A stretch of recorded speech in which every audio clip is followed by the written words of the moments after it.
کنان بلکې ټول امت مسلمه ته زما دا پیغام ده یاد وساتو چې موږ علما موږ غمخواران دي. موږ علما کله مغداران نسی کېدی، خصوصا قائد جمعیت، خصوصا علماء دیوبند دا د موږ غداران نسی کېدی، دا د موږ په حق موږ وینې سودا نسی کولی.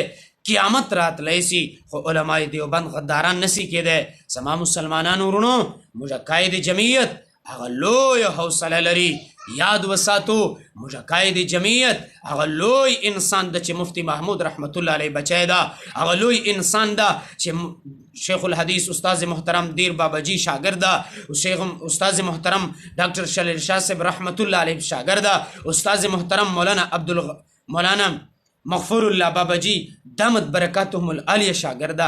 دا کله هم غدار نسی کېدی، دا کله هم غلط نسی کېدی. یاد وساتو قائد جمعیت باندې موږ فل اعتبار ده، دا هغې موږ سپورټ کوو. او چې کم خلک قائد جمعیت پسې بکواس وایي، قائد جمعیت پسې غلط کمنټونه کوي، قائد جمعیت پسې غلطې خبرې کوي، الله جل جلاله د دوی ژبې ګونګیانې کي چې موږ قیادت پسې دوی غلطې خبرې کوي. او انشاءالله د دوی به مخان داسې تور وي چې څرنګه تور دي او تر قیامته پورې به دوی مخان دغسې تور وي.